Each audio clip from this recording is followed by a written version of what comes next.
غرباء غرباء غرباء غرباء غرباء غرباء غرباء غرباء.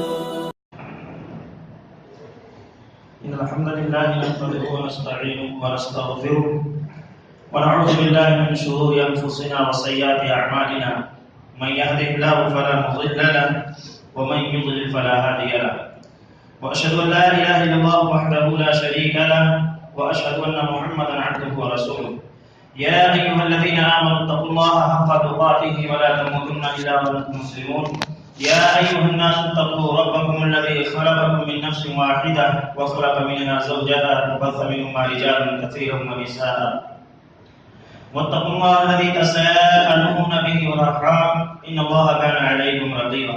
يا أيها الذين آمنوا اتقوا الله وقولوا قولا سديدا يصلح لكم أعمالكم ويغفر لكم ذنوبكم ومن يطع الله ورسوله فقد فاز فوزا عظيما. أما بعد فإن أصدق الحديث كتاب الله وأحسن الهدي هدي محمد صلى الله عليه وسلم وشر الأمور محدثاتها وكل محدثة بدعة وكل بدعة ضلالة وكل ضلالة في النار.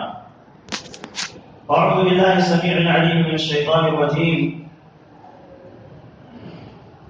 والمؤمنون والمؤمنات بعضهم أولياء بعض. وقال جل وعلا في مقام آخر والذين يؤذون المؤمنون والمؤمنات بغير ما اكتسبوا فقد احتملوا بهتانا وإثما مبينا. معزز حاضرین، دینی ملی بھائیوں، بزرگوں، نوجوان ساتھیوں، عزیز بچوں، اسلامی ماں و بہنوں، خطبہ مذکورہ کے بعد سورہ توبہ کی آیت کا ایک ٹکڑا تلاوت کیا گیا ہے اور سورہ احزاب کی ایک آیت پڑھی گئی ہے. انشاءاللہ العزیز کتاب و سنت کی روشنی میں جیسا کہ موضوع آپ کے سامنے واضح کیا جا چکا ہے کہ مومن کی عزت یا مومن کی عظمت اس عنوان پر ہوگا. اللہ سے دعا کہ رب العالمین ہمیں حق سچ کہنے اور ہم اور آپ کو کہنے سننے کے ساتھ ساتھ عمل کرنے کی توفیق عنایت فرمائے. رب اشرح لي صدري ويسر لي امري واحلل عقدة من لساني يفقهوا قولي رب زدني علما. محترم سامعین و سامعات، آئیے سب سے پہلے دیکھتے ہیں کہ اس دنیا میں حقیقی معنوں میں عظمت و عزت کا مستحق کون ہے. کیونکہ اس دنیا کے اندر جتنے بھی انسان، ہر انسان کی ایک خواہش ہوتی ہے، منشا ہوتی ہے، چاہت ہوتی ہے. اس دنیا کے اندر اس کو عظمت ملے، اس کی عزت کی جائے، اس کا وقار. تو دونوں طرح سے دیکھیں گے، دنیاوی معیار کیا ہے اور شرعی معیار کیا ہے. دنیاوی اعتبار سے آج لوگ، بہت سارے لوگ یہ سمجھتے ہیں، یہ سوچتے ہیں، یہ تصور کرتے ہیں کہ عزت اور عظمت کا مستحق وہ ہے جس کے پاس مال و دولت کی بہتات و فراوانی ہو، جس کے پاس عہدے ہوں اور منصب ہوں، یا وہ کسی اہم عہدے پر فائز ہو، اچھی سے اچھی اس کی ملازمت ہو.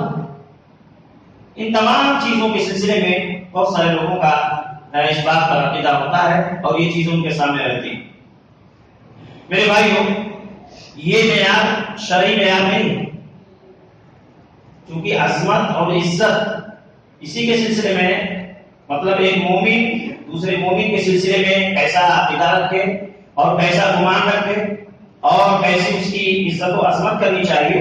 تو ضمناً یہ بات پہلے سنیں کہ اگر کوئی دنیاوی معیار اپناتا ہے تو یہ شرعی معیار نہیں ہے، شریعت اس کی اجازت نہیں دیتی ہے، بالکل اس کی اجازت نہیں دیتی. آئیے سرسری طور پر دیکھیں فرعون بھی یہی کہتا تھا، اور وہ تو اپنے آپ کو خدائی دعویٰ کرتا تھا، اور اس کا یہ کہنا بھی تھا، کیا کہہ رہا تھا؟ الیس لی ملک مصر وہذہ الانہار تجری من تحتی قال یا قوم الیس لی ملک مصر، یعنی اپنی قوم سے یہ کہتا تھا کہ میں ہی تمہارا سب سے بڑا رب ہوں، خدا ہوں، کیا تم لوگ نہیں دیکھتے اے میری قوم کے لوگ؟ الیس لی ملک مصر، یہ مصر کی بادشاہت مجھ کو دی گئی ہے، یہ جو نہر ہے یہ میرے محل سے گزرتی ہے۔ یعنی وہ یہ کہنا چاہتا تھا کہ مصر میں اگر کوئی عزت کا مستحق ہے، عظمت کا مستحق ہے تو وہ میں، لیکن حقیقی معلوم میں وہ عظمت اور عزت کا مستحق نہیں تھا، شرعی معیار نہیں ہوتا۔ اور یہ تو فرعون کی بات ہے، اس کی مثال۔ نبی صلی اللہ علیہ وسلم جب مبعوث کیے گئے اور آپ نے اپنے رسالت کے سلسلے میں لوگوں کو بتلایا، توحید کی طرف دعوت دیا، کتاب و سنت کی طرف بلایا، تو مکہ کے جو رؤساء تھے، بڑے بڑے سرداران تھے، ان کے سمجھ میں یہ بات نہیں آ رہی تھی۔ ان لوگوں کا کہنا یہ تھا کہ اگر اللہ کو نبی ہی بنانا تھا تو یہی یتیم ملا تھا نبوت کے لیے۔ مکہ میں جو بڑے بڑے لوگ ہیں یا اسی طرح سے اور بہت سارے لوگ ہیں، ان پر اللہ نبوت کو نازل کرتا، رسالت کو اتارتا، یہ نبی کے مستحق تھے، ان کا بھی یہی معیار، حالانکہ ان کا بھی معیار باطل تھا، ان کا بھی معیار غلط تھا۔ اور اسی طرح سے کہتے تھے کہ وقال نحن اکثر اموال واولاد، ہم ہی لوگ زیادہ اولاد والے ہیں، مال والے ہیں، یہ محمد صلی اللہ علیہ وسلم اس کے مقابلے میں کچھ بھی نہیں، یہ نبی ہونے کا دعویٰ کرتے ہیں۔ یقیناً ایسا نہیں ہو سکتا ہے۔ ان دونوں مثالوں سے یہ بات واضح ہوتی ہے کہ اگر کوئی دنیاوی معیار کو اپناتا ہے عزت کے لیے، عظمت کے لیے، تو یہ معیار شرعی معیار نہیں۔ کیوں؟ کیونکہ فرعون ذلیل ہو کر کے اس دنیا سے گیا، مکہ کے جو بڑے بڑے سرداران تھے وہ بھی ذلیل ہوئے، پہلے ہی جنگ میں، جنگ بدر میں وہ ذلیل ہو گئے، ذلت و رسوائی کو اٹھانی پڑی۔ تو ان دونوں مثالوں سے کے ذریعے سے میرے حساب سے یہ بات واضح ہو گئی کہ اگر کوئی بھی انسان یہ چاہتا ہے اس کو وقار ملے، اس کی عظمت ہو، اس کو عزت اور شہرت ملے، تو شرعی طریقے سے وہ حاصل کرے، شریعت کے احکام پر عمل کرے، شریعت نے جن تمام چیزوں سے روک دیا ہے اسے اپنے آپ کو اجتناب کرے۔ اسی سے عزت اور شہرت اور وقار اور مرتبہ دنیا میں بھی اللہ دے گا اور آخرت میں بھی انشاءاللہ مالا مال کرے گا۔ اب آئیے دیکھیں کہ یہ کیسے مل سکتا ہے۔ یہ تو کوئی چیز ہے نہیں کہ کہیں سے جا کر کے خرید لیے، یا اگر کوئی اپنے دوست کو، اپنے اعزا اور اقارب کو یہ کہے کہ نہیں تم ہماری عزت کرو، یا کوئی اپنے ڈنکے کی چوٹ پر وقتی طور پر اس چیز کو حاصل بھی کر لے، اپنی چل و زمانی کے ذریعے سے، اپنے عہدے اور منصب کے ذریعے سے، تو یہ مصنوعی ہے۔ مصنوعی کا مطلب یہ ہے کہ جیسے بہت سارے آج ہمارے ملک میں بہت سارے لوگ ہیں بڑے بڑے عہدوں پر فائز، ظاہر سی بات ہے بہت سارے انسان ان کے سامنے ہوتے ہیں تو مصنوعی طریقے سے ان کا رسپیکٹ کرتے ہیں، ان کی عزت کرتے ہیں، عظمت کرتے ہیں، لیکن جب وہاں سے ہٹ گئے تو وہ چیزیں ختم ہو جاتی ہیں۔ اگر شرعی طریقے سے کوئی حل کرتا ہے تو وہ جو عزت، عظمت اور وقار ملے گا وہ دلی ملے گا، یعنی انسان اگر سامنے رہے گا تب بھی اس کی عزت کرے گا، عظمت کرے گا، اور اس کے سامنے نہ رہے گا تب بھی وہ اس کے سلسلے میں عزت، عظمت اور وقار اس کا رکھے گا، اور یہی چیز مطلوب بھی ہونی چاہیے۔ تو سب سے پہلے یہ بات جانیں کہ یہ چیز جو ملے گی، یہ چیز جو حاصل ہوگی وہ رب العالمین کے پاس سے ہوگی۔ اللہ جس کو چاہے گا دے گا، وَتُعِزُّ مَن تَشَاءُ وَتُذِلُّ مَن تَشَاءُ۔ اللہ جس کو چاہے گا عزت دے گا، اللہ جس کو چاہے گا ذلت دے گا۔ بعد میں یہ باتیں آئیں گی کہ کس کو عزت بھی ملے گی، اللہ جس کو دے گا اور کس کو نہیں دے گا، لیکن سب سے پہلی بات یہ کہ اللہ جس کو دے گا عزت اسی کو عزت ملے گی، اللہ جس کو ذلت دے گا اسی کو ذلت ملے گی، وہی ذلیل ہوگا۔ یہ اللہ رب العالمین کا فیصلہ ہے، یہ اللہ رب العالمین کا قانون، یہ اللہ کا حکم ہے۔ اس کے بعد قرآن مجید میں بہت ساری صورتیں ہیں اور بہت ساری آیتیں ہیں جس میں اللہ رب العالمین نے وضاحت کیا ہے، صراحت کی ہے کہ یہ عزت کس کو ملے گی، عظمت کس کو حاصل ہوگی۔ دیکھیے اللہ رب العالمین نے فرمایا کہ وَلِلَّهِ الْعِزَّةُ وَلِرَسُولِهِ وَلِلْمُؤْمِنِينَ وَلَكِنَّ الْمُنَافِقِينَ لَا يَعْلَمُونَ۔ عزت اللہ کے لیے، عزت رسول کے لیے، وَلِلْمُؤْمِنِينَ اللہ اپنے نام کے ساتھ، رسول کے ساتھ مومنوں کو جوڑ دیا ہے۔ یعنی اس سے یہ پتا چلا کہ اگر ہم اللہ اور اس کے رسول ان دونوں کے بتائے ہوئے اصول و ضوابط کے مطابق زندگی گزاریں گے تبھی مومن بھی ٹھہریں گے اور تبھی عزت بھی ملے گی۔ ولیکن المنافقین لا یعلمون، لیکن منافقین نہیں جانتے، یعنی گویا کہ منافقوں کا بھی یہی کہنا تھا کہ حقیقی معنوں میں ہم ہی عزت کے مستحق۔ تو اللہ رب العالمین نے اس آیت کے اندر یہ واضح کر دیا کہ اگر کسی کو عزت چاہیے اور کوئی عزت کا طلبگار ہو، خیرخواہ ہو، تو اس کو چاہیے کہ وہ اللہ رب العالمین پر ایمان لائے، اللہ کے رسول صلی اللہ علیہ وسلم کی رسالت کو تسلیم کرے، قبول کرے، ان کے بتائے ہوئے طریقے کے مطابق زندگی گزارے۔ اس کے بعد عزت جو ملے گی حقیقی معنوں میں وہ اسلام میں ملے گی، دین اسلام میں عزت مل سکتی ہے حقیقی معنوں میں۔ ساتھ ہی ساتھ اسلام قبول کرنے کے بعد جو بندہ یا بندی، مرد و خواتین اللہ سے زیادہ کرنے والے ہوں گے وہی سب سے زیادہ اللہ رب العالمین کے نزدیک محبوب ہیں، وہی سب سے زیادہ عزت والے ہیں۔ اللہ رب العالمین نے فرمایا ان اکرمکم عند اللہ اتقاکم، ان اکرمکم عند اللہ اتقاکم، اللہ کے نزدیک تم میں سب سے زیادہ شریف، سب سے زیادہ عظمت اور عزت والا وہ ہے جو اللہ سے زیادہ ڈرنے والا۔ دیکھیں ایمان لانا ہے، اسلام قبول کرنا ہے، اور ایسا نہیں بہت سارے اسلام کے نام لینے والے ہیں لیکن صرف کلمہ پڑھ لیے، دینی تعلیمات اسلامی احکامات کیا ہیں اس سے کوئی مطلب نہیں۔ یقیناً وہ لوگ اس سے مستثنا ہے۔ عیسائیت کی روشنی میں ان اکرمکم عند اللہ اتقاکم، اللہ کے نزدیک سب سے زیادہ مقام، مرتبہ اور عزت والا وہ ہے، شریف وہ ہے جو اللہ سے سب سے زیادہ ڈرنے والا ہے۔ اور اسی طریقے سے جو اعمال صالحہ کو انجام دیتا ہے اور وہ بھی عمل صالح جو کتاب و سنت کی روشنی میں کی جاتی ہے اس کو بھی عزت ملتی ہے، اس کی بھی عظمت ہوتی ہے، اس کا بھی ایک مقام ہوتا ہے، ایک حیثیت ہوتی ہے، ایک وقار ہوتا ہے۔ آئیے حدیث کے ذریعے سے اس چیز کو سنیں کہ نبی صلی اللہ علیہ وسلم کے زمانے میں مسجد نبوی میں ایک عورت تھی جو کہ اس کے بغل میں خیمہ لگا ہوا تھا اور کوئی اس کا پرسان حال نہیں تھا، صحیح بخاری کی حدیث، اور مسجد میں وہ خدمت کیا کرتی تھی، جھاڑو وغیرہ دیا کرتی تھی، ایک کالی قلم کی عورت تھی جسمانی اعتبار سے، حالانکہ اللہ کے نزدیک سب سے زیادہ وہی شخص معزز ہے، محترم ہے۔ اللہ یہ شکل و صورت کو نہیں دیکھتا ہے، جسموں کو نہیں دیکھتا ہے، اللہ تو یہ اعمال صالحہ اور تقویٰ کو دیکھتا ہے۔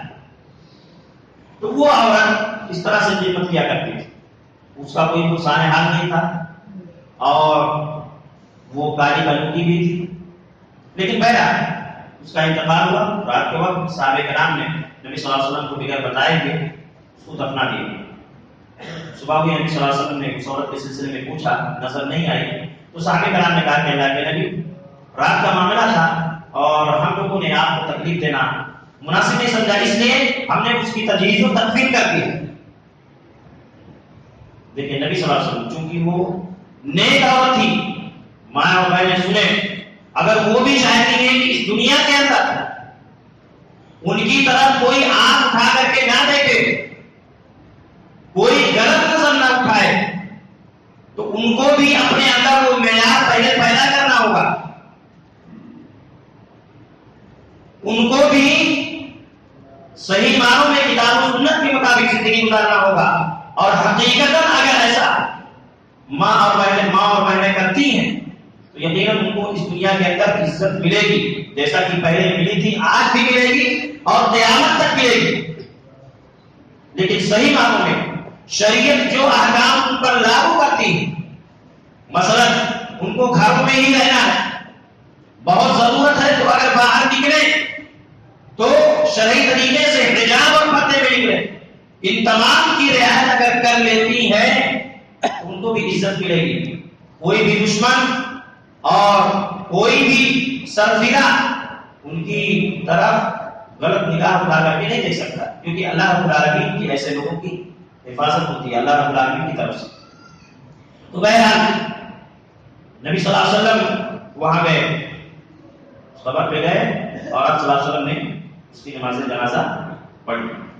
کہنے کا مطلب یہ ہے اس بات کے ذریعے سے کہ صحابہ کرام نے اس چیز کو ہلکے میں لیا، اور دوسرا جو اہم سبب تھا وہ یہ کہ نبی صلی اللہ علیہ وسلم کو تکلیف دینا مناسب و گوارا نہیں کیا، لیکن نبی صلی اللہ علیہ وسلم گئے اور آپ نے نماز جنازہ ادا کی۔ تو یہ اعمال صالحہ انجام دے رہی تھی کیا، اور نیکیوں کا کام کر رہی تھی، اس بنا پر نبی گئے اور آپ نے نماز جنازہ کو ادا کیا۔ تو اس طرح سے میرے بھائیو، اگر ہم چاہتے ہیں کہ اس دنیا میں امن و سکون اور چین کی زندگی گزاریں اور حقیقی معنوں میں دشمنان اسلام جب مومنین کو دیکھیں، اسلامی تعلیمات پر عمل کرنے والوں کو دیکھیں، تو وقتی طور پر وہ ڈر جائیں، ان کے دل کانپ جائیں، تو صحیح معنوں میں ہمیں اللہ اور اس کے رسول کے بتائے گئے طریقے کے مطابق زندگی گزارنا ہوگا۔ یقیناً اللہ رب العالمین ہمیں عزت دے گا اور ہمیں عظمت سے سرفراز کرے گا۔ آئیے ایک واقعے کے ذریعے سے اس چیز کو اور سنیں۔ عمر فاروق رضی اللہ تعالیٰ عنہ کے دور خلافت میں اس وقت انہوں نے ابو عبیدہ بن جراح کو ملک شام کی مہم کے لیے بھیجا، کمانڈر بنا کر کے، اور جب ملک شام فتح ہو گیا تو وہاں کے عیسائیوں نے کہا کہ ایسا ہے کہ تم اپنے خلیفہ کو، امیر المؤمنین کو یہاں بلا لو، ہم ان کے ہاتھ میں بیٹھ کرنے کے لیے تیار ہیں۔ بہرحال انہوں نے اس پیغام کو، اس میسج کو عمر فاروق رضی اللہ تعالیٰ عنہ تک پہنچوایا، بھجوایا۔ عمر فاروق رضی اللہ تعالیٰ عنہ جا رہے ہیں، راستے میں ایک پل تھا اور یہ اپنے اونٹنی سے اتر جاتے ہیں، اپنی چپل کو اپنے کندھے پر رکھتے ہیں اور اونٹنی کی نکیل کو پکڑ کر کے جا رہے ہیں، بالکل قریب تھے وہاں داخل ہونے والے۔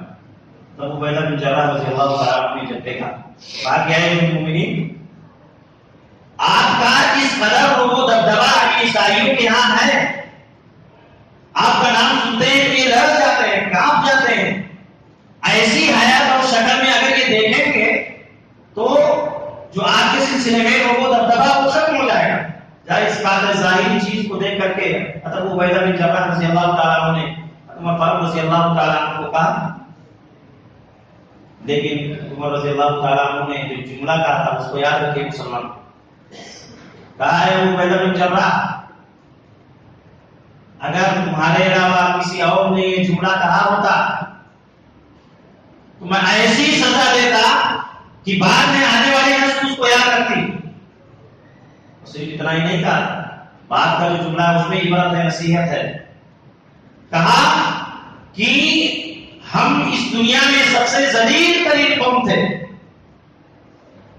حالانکہ اسلام جب نہیں قبول کیے تھے تو ان لوگوں کے نزدیک یہی تھا کہ ہم ہی لوگ سب سے زیادہ عزت والے ہیں، ہم اس دنیا میں سب سے زیادہ ذلیل ترین قوم تھے۔ اللہ نے اپنے رسول کو بھیجا، ہم نے ایمان لائے اور ایمان لانے کی وجہ سے اللہ رب العالمین نے ہمیں عزت و سربلندی عطا کی۔ یعنی ہم کو اگر عزت ملی ہے اس دنیا میں، شہرت ملی ہے، اور وقتی طور پر یہ عیسائی جو ہمارا نام سنتے ہیں گھر جاتے ہیں، کام جاتے ہیں، یہ صرف اسلام قبول کرنے کی وجہ سے، اسلامی تعلیمات پر عمل کرنے کی وجہ سے یہ چیز ہم کو ملی۔ تو یہ واقعہ آپ کو کیا بتلاتا کہ یہ دشمنان اسلام جو اسلام کے ماننے والے اور خصوصاً کتاب و سنت پر جو عمل کرنے والے ہیں، ان پر ان لوگوں کی گہری نظر ہے، ترچھی نظر ہے، لیکن حقیقی معنوں میں اگر مسلمان یہ چاہتے ہیں کہ عزت، شہرت، عظمت اگر ملے تو اسی کے ذریعے سے مل سکتی ہے، جیسا کہ یہاں عمر فاروق رضی اللہ تعالیٰ عنہ نے واضح کیا۔ اس کے علاوہ اور کوئی دوسرے تیسرے طریقے سے حاصل کرے گا اور کسی ذرائع کو اپنائے گا تو ایک تو ملے گی نہیں، اور دوسری بات یہ ہے کہ اگر مل بھی جائے تو وقتی طور پر ملے گی، اور اگر اللہ کی ابتدا اس آزمائش کو امتحان کے لیے اس چیز کو دیرپا کر دے، لمبے وقت تک کے لیے کرتے تو قیامت کے دن آدمی نہیں پھنس پائے گا اپنے دین اور ایمان کا سودا کر کے۔ اگر دنیا حاصل کرنے کے لیے، دنیا میں مشہور ہونے کے لیے، دنیا کی عظمت اور عزت حاصل کرنے کے لیے اپنے دین اور ایمان کا سودا کر دے تو اخروی اعتبار سے اپنی آخرت کو گویا کہ اس نے برباد کر لیا۔ اب یہ باتیں جو ضمن یہ ابھی بیان کی گئی کہ عزت کا، عظمت کا مستحق کون ہے اور یہ چیز کیسے مل سکتی ہے، اب اس کے بعد آئیے دیکھیں کہ ایک مومن کا دوسرے مومن کے سلسلے میں کیا طرز عمل ہونا چاہیے۔ ایک مومن کا دوسرے مومن کے سلسلے میں کیا طرز عمل ہونا چاہیے، کیسے اس کے ساتھ وہ سلوک کرے، بات چیت کرے اور اس کے ساتھ کیسا وہ حسن ظن رکھے، ان تمام چیزوں کے سلسلے میں۔ دیکھیے سب سے پہلی بات یہ ہے کہ جب ہم تمام لوگوں نے اسلام کو قبول کیا، صاحب ایمان، قرآن مجید میں بہت ساری آیتیں ہیں جو اسی بات کا حکم دیتی ہیں، اسی چیز کی طرف اشارہ اور رہنمائی کرتی ہیں کہ تمام مومنین آپس میں بھائی بھائی، انما المؤمنون اخوہ فاصلحوا بین اخویکم، تمام مومنین آپس میں بھائی بھائی، یعنی ہم تمام آپس میں بھائی، فاصلحوا بین اخویکم، اپنے بھائیوں کے درمیان اصلاح کیا کرو، اصلاح کرو۔ اب گویا کہ یہ آیت یہ پیغام دیتی ہے کہ جیسے ہم اپنی ذات کے سلسلے میں نفع اور نقصان اور فائدے کے سلسلے میں خیر خواہ ہوتے ہیں، یا اپنے حقیقی اور سگے بھائیوں کے سلسلے میں رہتے ہیں، ایسے تمام مومنوں کے سلسلے میں رہنا اور رکھنا۔ انما المؤمنون اخوہ فاصلحوا بین اخویکم۔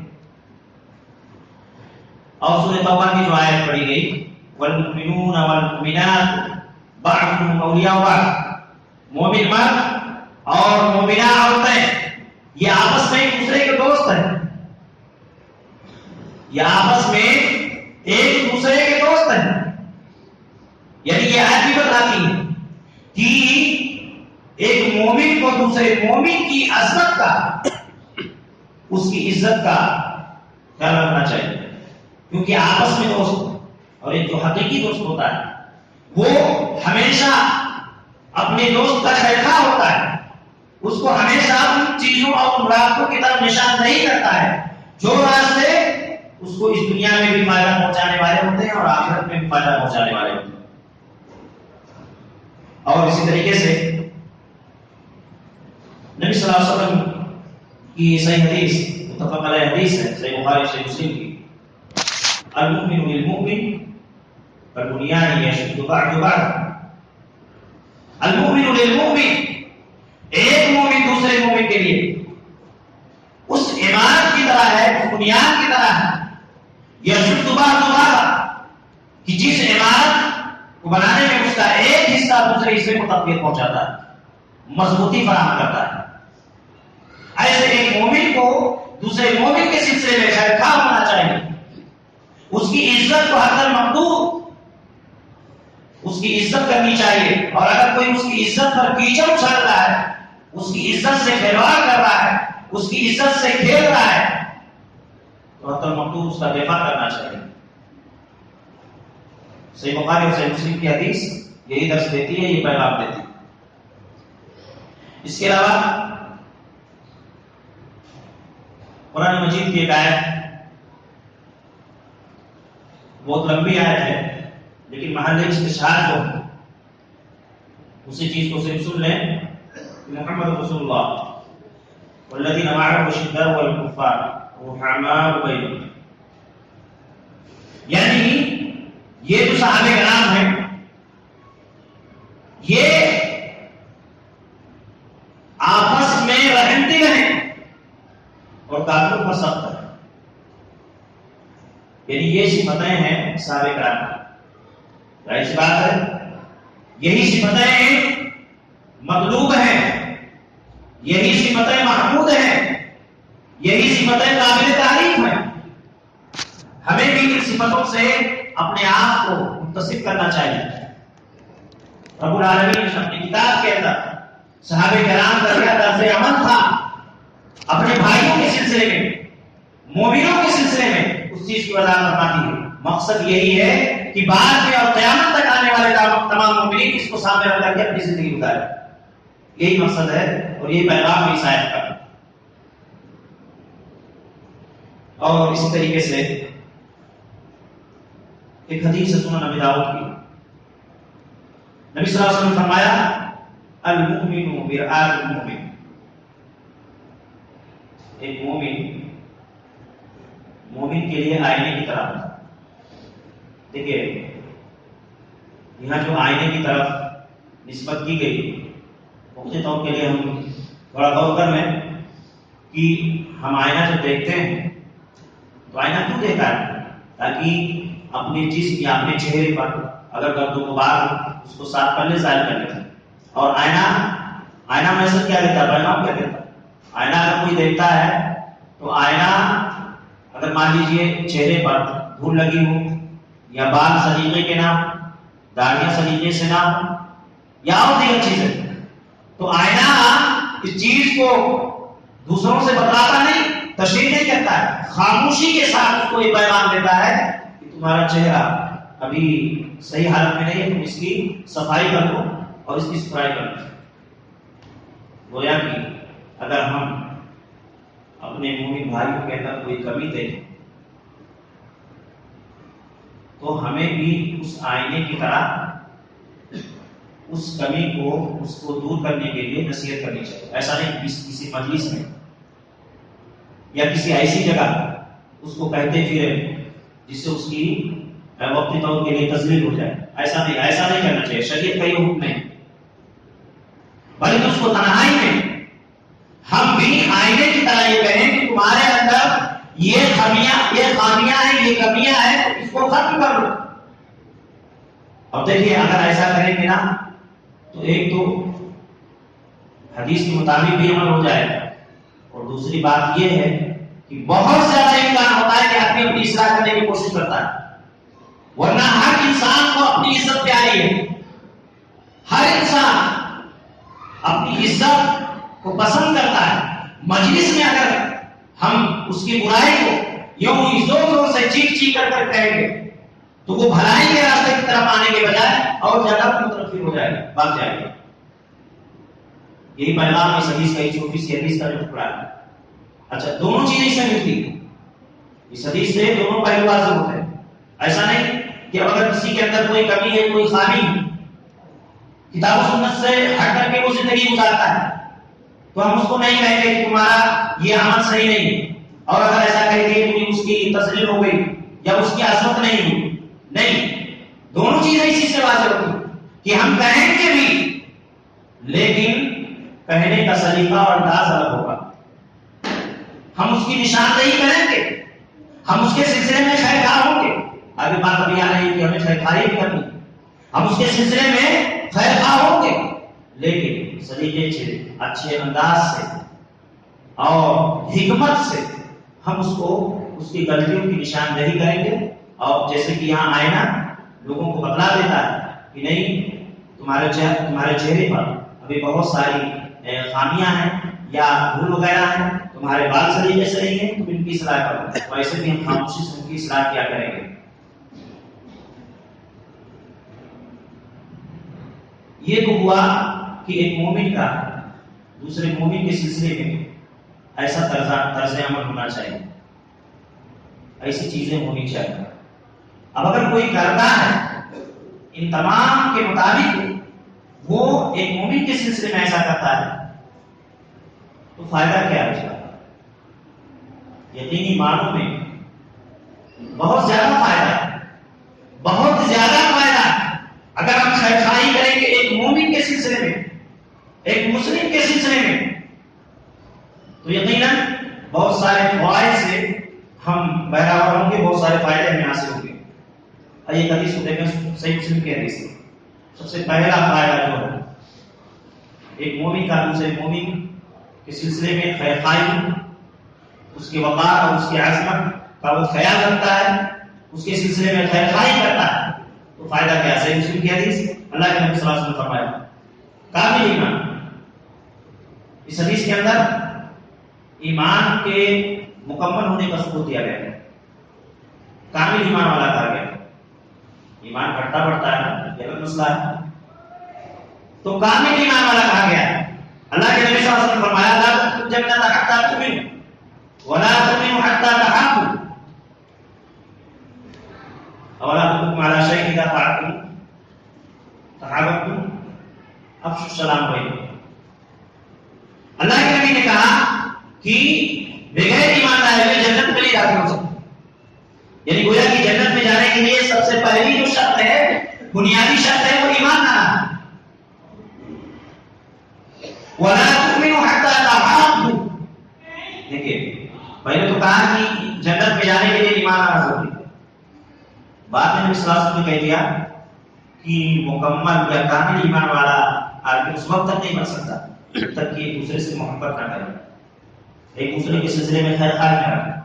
یعنی اگر ہم یہ چاہتے ہیں کہ ہمارا ایمان کامل ہو، ہم مکمل ایمان والے ہیں، تو ہمیں آپس میں ایک دوسرے سے محبت کرنا ہے، الفت کرنا ہے، اور یہی ایک مومن کا دوسرے کے سلسلے میں یہی رجحان اور یہ نظریہ ہونا چاہیے۔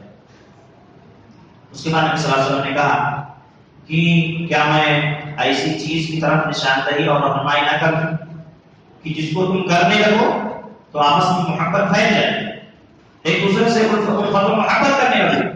نبی صلی اللہ علیہ وسلم نے وہ نسخہ بیان فرمایا افشوا السلام بینکم، آپس میں سلام کو فروغ دو، آپس میں کثرت سے سلام کیا کرو، اس کے ذریعے سے محبت ہو جائے گی، اور جب محبت ہو جائے گی تو کامل ایمان والے ہو جاؤ گے، کامل ایمان والے ہو جاؤ گے، جنت میں داخل ہو۔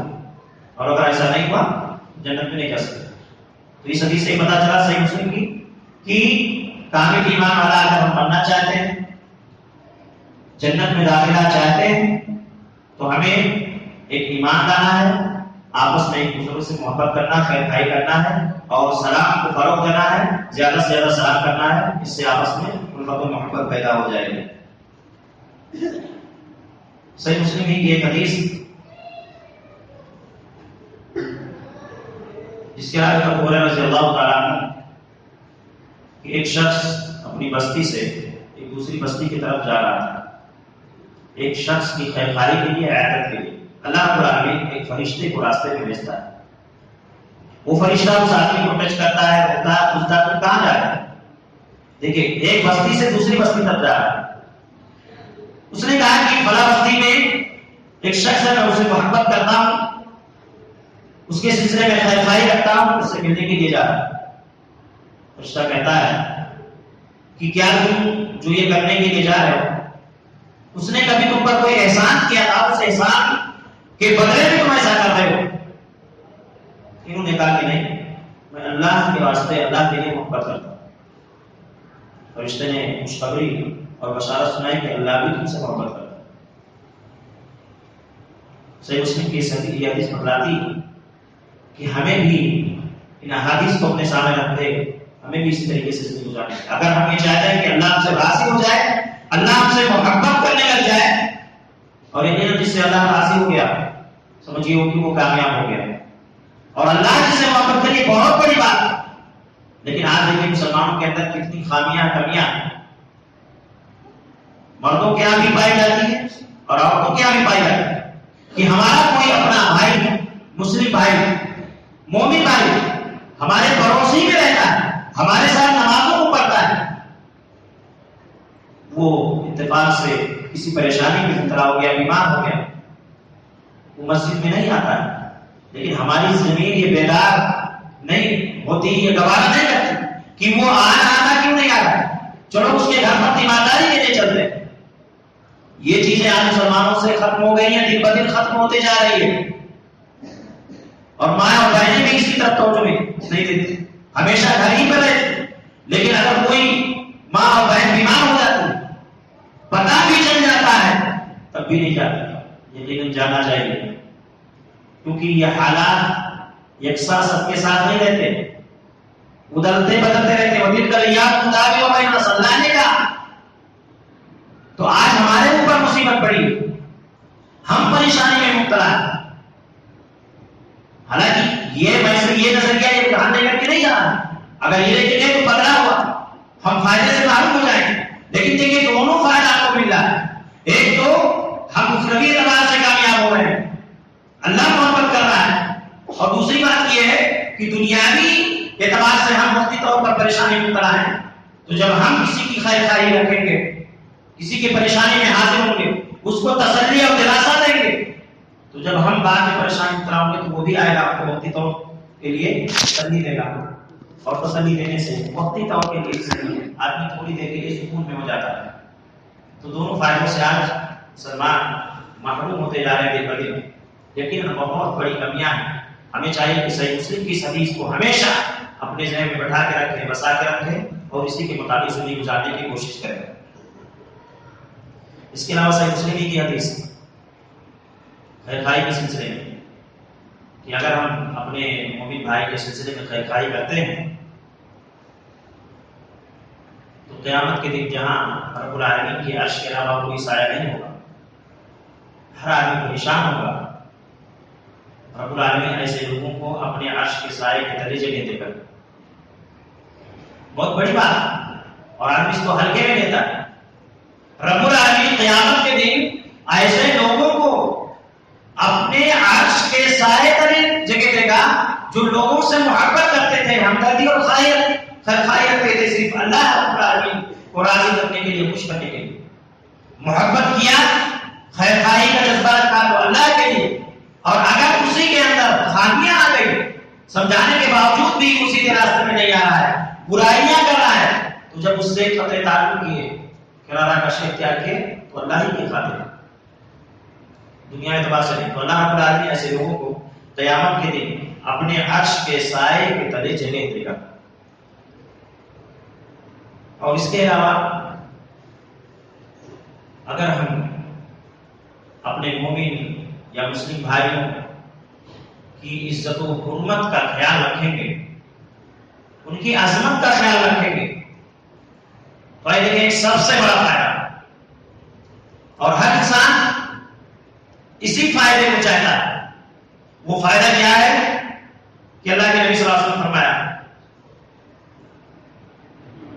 جہنم سے ایسے انسان کے چہرے کو بچایا جائے، گویا کہ آدمی جہنم سے نجات پا سکتا ہے اس چیز کو اپنا کر کے، اس خیر خواہی کو اپنا کر کے، یہ صفت اپنے اندر پیدا کر کے۔ راوی حدیث حضرت ابو درداء رضی اللہ تعالیٰ عنہ کے انہوں نے کہا کہ اللہ کے نبی صلی اللہ علیہ وسلم فرمایا من رد عن رزقه رد اللہ عن وجهه النار یوم القیامہ، من رد عن رزق اخیہ، جس نے اپنے بھائی کی عزت کا خیال کیا، اگر کوئی اس کو ذلیل کرنا چاہتا ہے تو وہ اس کی عزت کو دفاع کرتا ہے۔ مومن اور مسلم کی عزت و حرمت کا خیال کرتا ہے تو اللہ رب العالمین ایسے شخص کو یا ایسے شخص کے چہرے کو جہنم کے آگ سے دور رکھے گا۔ کتنا بڑا فائدہ ہے، یعنی ہم خود ایک مومن اور ایک مسلم کی عزت اور اس کی حرمت کا خیال رکھیں، باز و لحاظ رکھیں، اور ساتھ ہی ساتھ اگر کوئی دوسرا تیسرا اس کی عزت سے کھیلنا چاہتا ہے اور ہمیں معلوم ہے کہ نہیں یہ شخص حقیقی معنوں میں عزت کا مستحق ہے اور اس کے اوپر جو یہ چیزیں یہ باتیں بیان کی جاتی ہیں یہ سراسر الزام ہے، بہتان ہے، تو ہم حتاً انکار اور حتاً مقبول اس کی عزت کا دفاع کریں. تو اگر کوئی ایسا کرتا ہے اللہ رب العالمین کو راضی اور خوش کرنے کے لیے اخلاص کے ساتھ، تو اللہ رب العالمین قیامت کے دن ایسے شخص کے چہرے کو جہنم کی آگ سے دور رکھے گا. بہت بڑا فائدہ ہے. اور اس کے علاوہ دنیاوی پریشانی بھی اس کے ذریعے سے بھی ختم ہوتی ہے. صحیح مسلم کی حدیث. اور اس کے بعد دنیا میں بھی اور آخرت میں بھی اللہ رب العالمین ایسے شخص کی بھی عزت کو گویا کہ بچاتا ہے. کس کے؟ سب سے پہلے تو یہ اللہ نے مثال فرمایا جس نے کسی مسلم سے کوئی بڑی مصیبتوں میں سے کوئی بڑی مصیبت ہٹایا، ختم کیا، مدد کیا کسی مسلم کی، تو اللہ رب العالمین قیامت کے دن کسی بڑی مصیبتوں میں سے بڑی مصیبت کو ایسے بندے سے قیامت کے دن دور کر دے گا. ومن ستر عن مسلم ستر اللہ، اور جس نے کسی مسلمان کی پردہ پوشی کی تو اللہ رب العالمین قیامت کے دن ایسے شخص کی پردہ پوشی کرے گا. پردہ پوشی کیا ہے؟ اب وہی کہ کوئی خامی اور کمی نظر آئے، اب ایک بہانہ مل گیا اور اس کے ذریعے سے بہت سارے لوگ ہوتے ہیں کہ معاشرے میں اور سوسائٹی میں کھیلنا چالو کرتے ہیں. ایک تو اپنی واہواہی کے لیے، اور ایک دوسری بات یہ ہے کہ چونکہ حسد، جلن، بغض و عناد کی کپٹ ہوتا ہے اور اس چیز کو غنیمت جانتے ہوئے اس طرح سے کرنے لگتے ہیں. نہیں، ایسا نہیں کرنا ہے. اصلاح ہمیں اس کی کرنی، آنکھ نہیں بند کرنا ہے. اصلاح کرنی ہے ہمیں، لیکن ہم اس کے اس عیب کو، عیوب کو، اس پر پردہ پوشی کریں. ایسا اگر کریں گے تو قیامت کے دن اللہ رب العالمین ایسے بندوں پر پردہ پوشی کرے گا. یہ ہوا فائدہ. ایک مومن، ایک مسلم دوسرے مومن اور مسلم کی عزت و حرمت کا پاس و لحاظ رکھتا ہے، خیال کرتا ہے، تو ایسی صورت میں ان فوائد سے مالا مال ہوگا. یہ فوائد اس کو ملیں گے، حاصل ہوں گے. اب آئیے اس کے دوسرے پہلو کو دیکھ لیں، اور یہی آخری پہلو بھی ہے، اس کے بعد بات انشاءاللہ ختم ہو جائے گی. اگر کوئی یوں ہی زندگی گزارتا ہے، ایک مومن کی عزت و حرمت کا خیال نہیں رکھتا، بلکہ اس کی ہمیشہ یہ کوشش ہوتی ہے اور اسی کی فراغ اور طاقت میں اور اسی کی کوشش میں لگا رہتا ہے کہ ہم کو کم موقع ملے اور کم اس کو ذلیل کرے، اپنی زبان کے ذریعے سے اور اپنے دیگر اعضاء کے ذریعے سے یہ کوششیں کرتا ہے، اس طرح کا ویوہار کرتا ہے، تو نقصان کیا ہے اس کا؟ یقیناً بہت بڑا نقصان. سب سے پہلے یہ دیکھیں، صحیح بخاری صحیح مسلم کی حدیث ہے، اللہ کے نبی صلی اللہ علیہ وسلم فرمایا لا یؤمن احدکم حتی یحب لاخیہ ما یحب لنفسہ.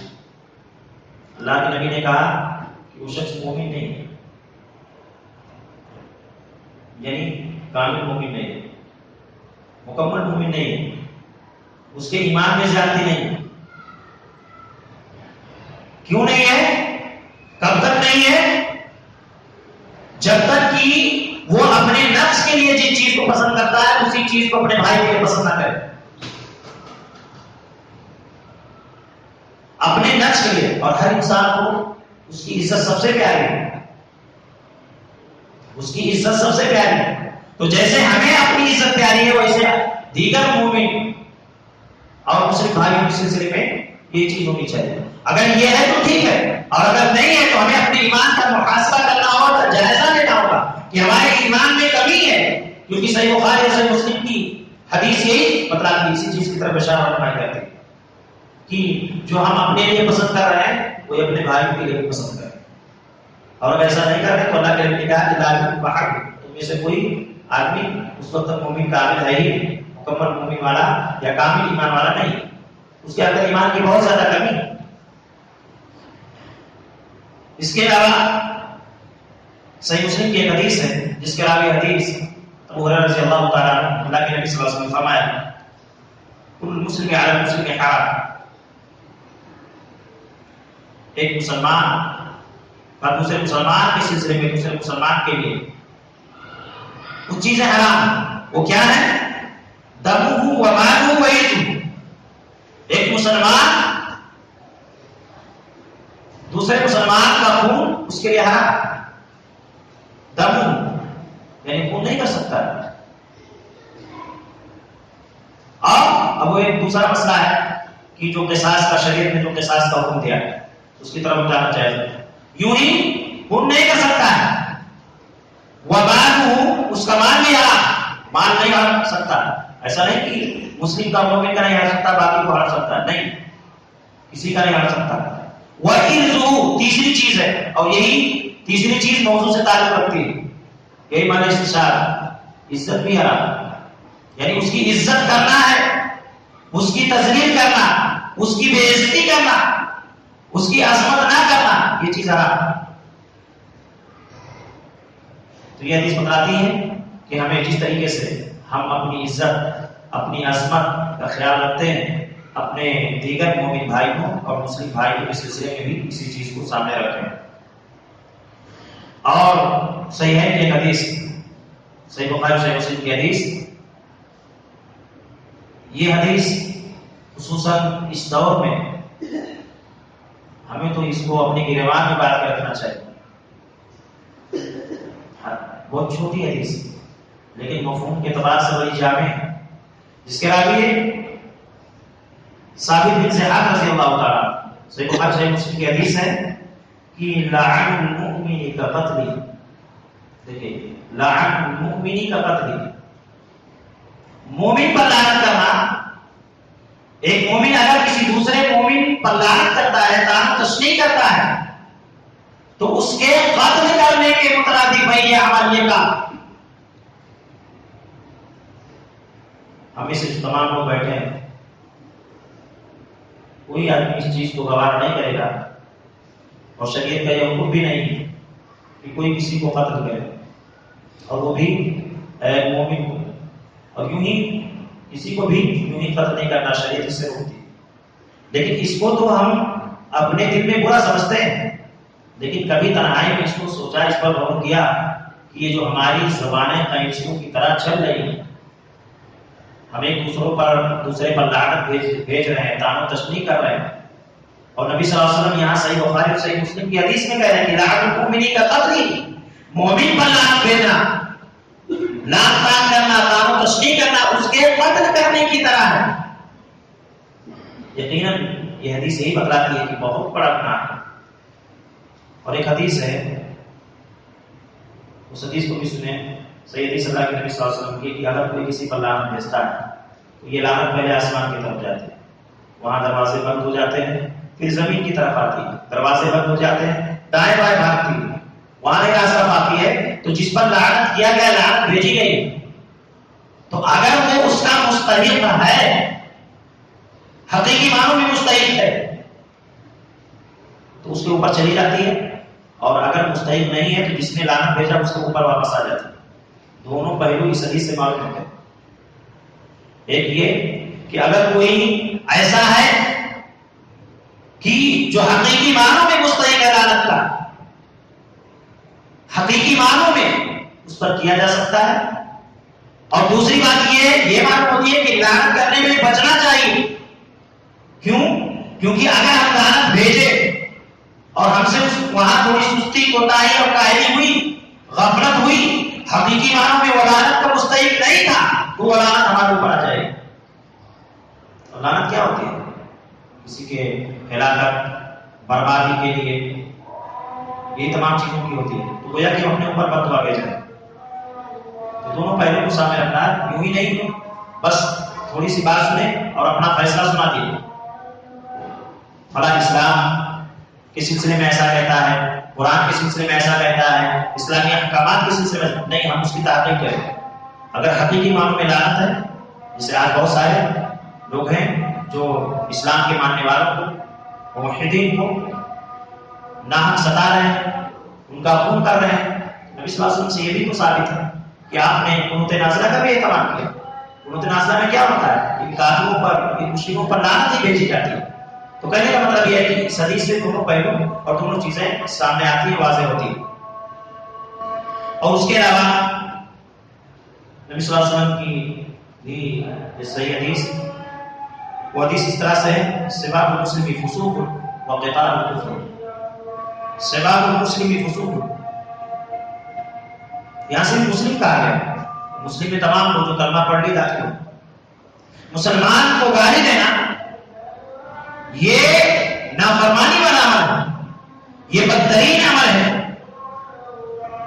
یہ غیر شرعی عمل ہے، ہم گالی نہیں دیں گے، یہ فسق و فجور والا عمل ہے۔ سباب المسلم فسوق وقتال کفر، اور ان سے قتال کرنا، ان کو مارنا، لڑائی جھگڑا کرنا، یہ کفری عمل ہے۔ میرے بھائی، یہی باتیں احادیث کی روشنی میں واضح ہوئی کہ اگر ہم ایک مومن دوسرے مومن، ایک مسلم دوسرے مومن کی عزت و حرمت کا پاس و لحاظ نہیں رکھے گا، اس کے سلسلے میں توجہ نہیں دے گا، تو یہی تمام خرابیاں اس کے اوپر لازم آئیں۔ اس کے بعد آئیے دیکھیں قرآن مجید کی ایک آیت ہے، اللہ رب العالمین نے ارشاد فرمایا کہ والذین یؤذون المؤمنین والمؤمنات بغیر ما اکتسبوا فقد احتملوا بہتانا و اثما مبینا، سورہ احزاب کی 58 نمبر کی آیت۔ اس آیت کو بھی ہم بارہا پڑھتے ہیں اور اس کو سنتے رہتے ہیں۔ اللہ رب العالمین نے فرمایا والذین یؤذون المؤمنین والمؤمنات، وہ لوگ جو مومن مردوں اور مومنہ عورتوں کو اذیت دیتے ہیں، تکلیف دیتے ہیں، اور اذیت میں تمام چیزیں شامل ہیں، جسمانی اعتبار سے اذیت دیتے ہیں، اپنی زبان سے اذیت دیتے ہیں، ان کی عزت پر کیچڑ اچھال کر کے اذیت دیتے ہیں، یہ تمام چیزیں اذیت میں شامل ہو جاتی ہیں۔ تو جو لوگ مومن مردوں کو اور مومنہ عورتوں کو اذیت دیتے ہیں، تکلیف دیتے ہیں، بغیر ما اکتسبوا، بغیر ان کے کوئی برا عمل کیے ہوئے، یعنی حقیقت میں انہوں نے کوئی ایسا عمل نہیں کیا کہ ان کو اذیت دیا جائے، ان کو تکلیف دیا جائے، یوں ہی اذیت دیتے ہیں، تکلیف دیتے ہیں، فقط احتملوا بہتانا و اثما مبینا، تو تحقیق کی یہ لوگ بڑے بہتان کو اٹھائے اور واضح گناہ کا کام کیے۔ یعنی یہ آیت میں بتلاتی ہے کہ ہمیں ایک مومن دوسرے مومن کے سلسلے میں اور ایک مسلم دوسرے مسلم کے سلسلے میں اس طرح سے ان کو اپنی زبان کی طرف سے اور اپنے اعضاء و ضوارح کی طرف سے ان پر اذیت نہیں دینا چاہیے، ان کو اذیت نہیں دینا چاہیے، ان پر لعن طعن نہیں کرنا چاہیے۔ یہی تمام چیزیں آج کے درس سے تعلق رکھتی تھی۔ یعنی گویا کہ اب یہ چیز واضح ہوئی کہ سب سے پہلے یہ کہ عزت کا مستحق کون ہے، عظمت کا مستحق کون ہے، عزت اور عظمت دینے والا کون ہے۔ ایک مومن کا دوسرے مومن کے سلسلے میں اس کی عزت، مال اور جان کے سلسلے میں کیا حکم ہے، کیسے زندگی گزارنا ہے۔ اور اگر ہم صحیح معنوں میں کتاب و سنت کے مطابق زندگی گزارتے ہیں تو فائدہ کیا ہے، اور اگر ہم یوں ہی اپنی منمانی کرتے ہیں، ہمارا خواہش نفس جو کہتا ہے ہم اس کے حساب سے، اس کے اعتبار سے نہیں، ہم اپنے حساب سے چلتے ہیں، ہم اپنے حساب سے کہیں گے، ہم کو جو سمجھ میں آ رہا ہے ہم اسی حساب سے رہیں گے، تو اس کا نقصان کیا ہے۔ یہی تمام چیزیں تھیں۔ اس کے علاوہ جیسا کہ بیچ میں بھی بات آئی تھی اور آخر میں بھی خلاصے کے طور پر یہ بات سامنے رکھ دینا مناسب سمجھتا ہوں کہ ہم یہ بالکل نہ سمجھیں، یہ تصور نہ کریں کہ اگر کسی مسلم یا مومن کے یہاں کوئی ایسا عمل پایا جاتا ہے جو عمل غیر شرعی ہے، کتاب و سنت سے ہٹ کر کے ہے، یا کسی کے ہاں اخلاقی اعتبار سے بگاڑ اور فساد ہے، کسی کا کیریکٹر خراب ہے یا اور دیگر برائیاں ہیں، لیکن وہ مسلم ہے، کلمہ وہ ہے، مومن ہے، تو ہم اگر اس کی اصلاح کریں گے تو ہمارے لیے نقصان ہوگا نہیں، بلکہ ہمیں اصلاح کرنا ہے۔ آئیے حدیث کو سنیں اور اس حدیث کو اپنے سامنے رکھیں۔ متفق علیہ حدیث ہے، جابر بن عبداللہ رضی اللہ تعالیٰ عنہ کے راوی، انہوں نے کہا کہ بایعت رسول اللہ صلی اللہ علیہ وسلم عن اقام الصلاۃ و ایتاء الزکاۃ والنصح لكل مسلم، میں نے نبی صلی اللہ علیہ وسلم سے بیعت کیا اس بات پر کہ میں نماز کو قائم کروں گا، زکات دوں گا اور ہر مسلمان کے لیے خیر خواہی کا پہلو رکھوں گا۔ دیکھیے بیعت کی ہے نبی صلی اللہ علیہ وسلم سے نماز قائم کرنے کے لیے، زکات دینے کے لیے، وَالنُّصْحُ لِكُلِّ مُسْلِمٍ، ہر مسلم کے سلسلے میں خیر خواہی کے لیے۔ اب خیر خواہی دونوں خیر خواہی ہیں یہاں شامل، دونوں خیر خواہی ہیں، اور سب سے پہلے جو خیر خواہی اخروی ہے اسی کو ہمیں سامنے رکھنا چاہیے۔ جیسے مثلا الحمدللہ ہم تمام لوگ کلمہ گو ہیں، صاحب ایمان ہیں اور کتاب و سنت کے مطابق زندگی گزار رہے ہیں، تو ہمیں یہی چیز اپنے دوسرے بھائیوں کے سلسلے میں رہنی چاہیے کہ وہ بھی کلمہ پڑھ لیں، وہ بھی صاحب ایمان ہو جائے اور وہ بھی کتاب و سنت کے مطابق زندگی گزارے۔ اب اگر کسی کے یہاں یہ چیز نہیں ہے، ہم اس کو نصیحت کر رہے ہیں، ہم اس کو درس دے رہے ہیں، ہم اس کو بتلا رہے ہیں، تو ایسا نہیں کہ ہم اس کی تنقید کر رہے ہیں، اس کی بے عزتی کر رہے ہیں، ایسا بالکل نہیں۔ تو یہ چیز سامنے ہونی چاہیے، اور اسی طرح سے جو ہم اس کی اصلاح کریں گے، اس میں بھی بات آئی تھی کہ ہماری جو اصلاح ہو وہ خیر خواہی ہو، ناصحانہ ہو، تنہائی میں ہو، حکمت کے ساتھ ہو۔ ان تمام چیزوں کے ساتھ اگر ہم اپنی زندگی گزارتے ہیں تو یقینی ایمان میں یہی زندگی سب سے بہترین زندگی ہے، اور کتاب و سنت کی روشنی میں یہ بات کہی جا سکتی ہے کہ انشاءاللہ رب العالمین دنیاوی اعتبار سے بھی ایسے لوگوں کو فائدے میں رکھے گا اور اخروی اعتبار سے بھی فائدے میں